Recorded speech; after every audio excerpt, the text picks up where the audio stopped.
샬라흐예요. 샬라흐. 샬라흐는 사도 있잖아요. 그거 보냄받은 자 똑같아요. 그래서 실로암이라는 것은 샬라흐인데 쉰 라메드 헤트예요. 그런데 구약에서는 실로아라고 불렀어요. 이사야 8장 6절에 보면. 그런데 이 연못은 그 지하수가 솟아나는 물이 아니고 수로에서 끌어와서 웅덩이식으로 만든 거예요. 그게 지금 연못이란 말입니다. 연못은 지금 베레카트예요. 베레카트는 뭐냐면 원래 바라크 복이라는 데서 온 건데, 베이트 우리 마음속에 그리스도께서 내 안에 십자가로 완성해 놓는 것을 연못이라고 얘기한단 말이에요. 그 다음에 시타라는 게 뭐냐면 레하츠거든요. 레시 헤트 차대예요.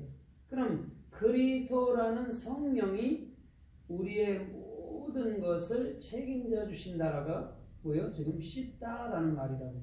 그럼 오늘 샬라흐는 쉰 라메드 헤트라고 그랬잖아요. 그죠? 신은 성경 66권의 올바른 비전. 라메드는 진리를 끊임없이 익히고 익혀주고. 그 다음에 헤트라는 것은 그리스도의 생명의 영 속에서 나아가는 것. 그걸 사도 아니면 실로암, 보냄받은 자 아니면 실로아 이렇게 얘기해 주는 거예요. 그러면 오늘 이 실로암이라는 성경 말씀이 또 어떻게 쓰였고 어떻게 말씀하나 우리가 좀 살펴보면서 은혜를 받아보도록 하겠습니다. 마태복음 10장 1절로 2절에 보면 예수님께서 12지파를 12사도를 세우시죠. 그래서 그들에게 복음을 주셔서 모든 이들에게 복음을 증거하는데 거저 받았으니 거저 주어라라고 분명히 얘기해주고 있어요. 그럼 사도라는 뜻이 그냥 보냄받은 거예요. 그냥 스스로 간 거는요, 간 사람들은 절대 사도가 아니에요. 주께서 보낸 자만이 사도고 거기 곧 실로암이라는 것이죠. 그럼 오늘 눈먼 자가 실로암에 가서 씻었단 말이에요. 그럼 실로암이라는 것이 결단코 어디서 이루어져야 되는 것이죠? 다 연못이라는 우리 마음속으로부터 온전히 다 이루어져야 되는 거예요.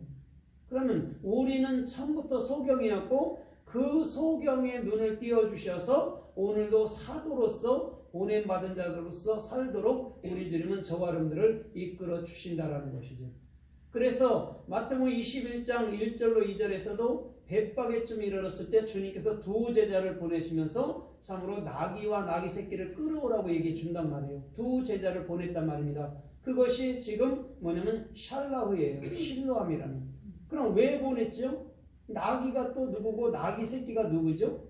나귀와 나귀 새끼는 예수와 우리 자신을 얘기해 준단 말입니다. 근데 그들을 끌고 와서 예수님은 그 나귀에 타고 예루살렘으로 들어가시는 거예요. 그러면 이런 거잖아요. 주님은 우리 자신과 연합해서 영원한 하늘나라로 들어간다라고 지금 말씀해주고 있다라는 것이죠. 그게 지금 보냄받은 사도들 아니면 보냄받은 자 실로암 이렇게 말씀해 주는 거예요. 그래서 누가복음 10장에도 예수님께서 달리 70인을 세우시고 제자들을 세우시고 그들을 보내시면서 복음을 증거하게 또 하신단 말이에요. 그때는 또 제자라고 얘기해 준단 말입니다. 오늘 저와 여러분들의 삶 속에서부터 제자라는 탈미드는 오늘도 끊임없이 십자가에서 그 진리를 익혀나가는 자들을 말하는 줄 믿습니다. 아멘. 그 자가 사도고 그 자가 보냄받은 자라는 것이죠. 그러면 집사들이라는 섬김하는 자들은 뭘까요? 샤라트예요. 샤라트. 오늘 올바른 비전을 가진 자가 그리스도의 영으로 십자가에서 완성해 놓는 것, 그게 섬김이에요. 그럼 주께서 원하는 진짜 집사의 섬김이 뭘까요? 십자가의 복음을 정확히 설명해 줘서 오늘도 그들로 하여금 십자가의 안에서 자유케 해주는 복음을 증거하는 게 원래 집사들의 여러분 소명이었다는 것이죠. 왜? 그래서 예수님도 이 땅에 뭘로 왔죠? 디아코니아, 샤라트, 집사로 왔단 말입니다. 예수님이. 그럼 예수님이 뭐하러 온 것이죠? 복음 증거하러 왔잖아요. 그러면 오늘 주님께서는 집사를 세우든 장로를 세우든 권사를 세우든지 간에 그들이 그들로 하여금 연약한 성도들에게 복음을 가르치고 또한 믿지 않는 자들에게 복음을 증가하는 정확히 사도로서 살기를 우리 주님은 원하시고 계신다라는 것이죠. 그래서 누가복음 13장 1절로 8절에 보니까 이렇게 말씀해줘요. 그 실로암 망대가 무너져서 18사람이 죽었는데 그들이 특별한 죄가 있어서 그러는 줄 아느냐? 이렇게 말하면서 너희도 회개치 아니하면 이와 같이 멸망당한다라고 얘기해줘요. 실로암 망대가 무너졌대요. 연못 있는데 망대가 있었나 봐요. 그게 무너져서 18명이 죽었대요. 그럼 열이라는 게 뭐죠? 열이라는 게 아세르요. 그리스도 예수하라, 예수 그리스도란 말이죠. 그런데 8명이라고 했어요. 예수 그리스도는 뭘로 반드시 나아가죠? 부활의 생명, 부활의 영, 노아의 8 식구로 나아가는 거예요. 그러면 사람이 자기 생각이 죽지 않고서 어떻게 그리스도의 생명으로 사냐 이런 말이에요. 오늘 실로암 망대가 무너졌을 때 18명이 죽은 것은 분명한 것은 자기의 생각으로 죽은 것인 줄 믿습니다. 그때 예수 사람으로서 부활의 생명으로서 능히 주님의 일을 감당할 수 있는 아름다운 주님이 보냄받은 사도로서 살 수 있는 놀라운 삶의 축복이 주님께로부터 임하여 온다라고 우리 주님은 말씀하고 있는 것인 줄 믿습니다. 아멘. 그래서 사도행전 1장 25절에서도 주님 제자들이 모여서 참으로 제비를 뽑으면서 참으로 11 사도 중에서 한 사도를 뽑아요. 그때 마띠아가 뽑혔습니다. 그러면서 한 사람은 제 갈 길로 갔다 얘기해놓고 마띠아를 뽑아서 12사도에 참으로 그가 가입하니라 라고 얘기해 준단 말입니다.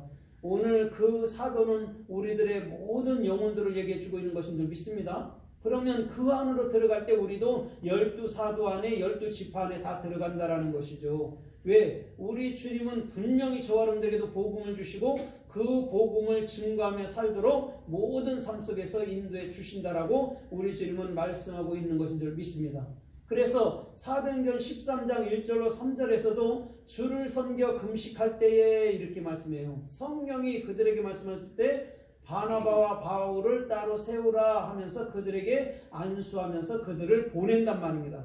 그때 사도로 보낸단 말이에요. 바나바하고 지금 바울하고 사도로 보낸단 말입니다. 파송할 때.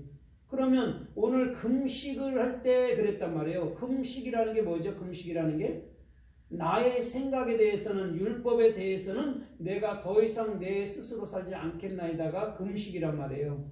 그러면 이제는 금식하는 가운데 성령께서 말한단 말이에요. 이제는 금식할 필요가 없죠. 주님께서 내 안에 말씀하니까 참된 양식을 먹으니까 그때에 바나바와 바울이 사도로서 부름받아서 사도로서 또 파송당에 나아간단 말입니다. 선교사로서. 오늘 우리 주님께서는 정확히 금식이라는 걸 가지고 우리 주님은 너희가 진짜 무엇을 먹어야 되고 무엇을 먹지 아니해야 될 것을 정확히 금식이라는 것을 통해서 말씀하고 있는 거예요. 그냥 음식만 금식했다는 말이 아니에요. 음식 금식하는 거하고 뭔 상관이 있습니까? 그런 금식이 아니에요. 주님 내 스스로 나는 절대 나가지 않겠습니다. 주께서 명령하신다면 내가 그때 나가겠습니다 할 만큼 바울과 바나바는 당신의 뜻을 주님의 뜻을 충실히 쫓아는 자인 줄 믿습니다. 오늘도 그 자가 주님 보시기 합당하고 존귀하고 복된 자라는 것이죠. 그래서 고린도전서 9장 1절로 5절에서도 사도 바울이 뭐라고 그래요? 나는 이방인의 사도로서 나는 참으로 연약한 자다 이렇게 말씀해주고 있어요. 연약한 자지만 지극히 난 사도 같은 그런 사도는 감당할 수 없고 난 이방인의 참으로 나는 이단의 개수처럼 나는 아무것도 아니다라고 분명히 얘기해주면서 자기는 이방인의 사도라고 분명히 얘기해주고 있어요. 먼저 이단의 개수처럼 난 아무것도 아니다라고 설명하면서 분명하게 자기는 사도라고 또 말씀해 준단 말입니다. 오늘 사도 바울은 이방인의 사도인 줄 믿습니다. 물론 유대인들에게도 복음은 증거했지만 그의 중점적인 사역은 이방인이었다라는 것이죠. 그래서 사도 바울이 사울이었는데 원래 로마 이름을 써서 바울이라고 얘기해 주는 거예요. 말도 보면 사울은 크다라는 의미가 있는데 크다 아니면 교만하다라는 의미가 있는데 바울은 작은 자라는 의미가 있어요. 그래서 바울이라고 쓰는지도 모르겠어요. 그런데 그런 거는 별 의미가 없어요. 왜? 사도 바울은 자기 뜻대로 산 사람이 아니기 때문에 그런 이름의 뜻은 별것 없는 거예요. 그러나 오늘 그는 사도로서 오늘도 사도행전 20장 24절의 말씀처럼 자기 목숨도 적어도 귀한 것으로 여기지 아니하고 복음을 증거하는 사도로서 온전한 삶을 살아가는 줄 믿습니다. 오늘도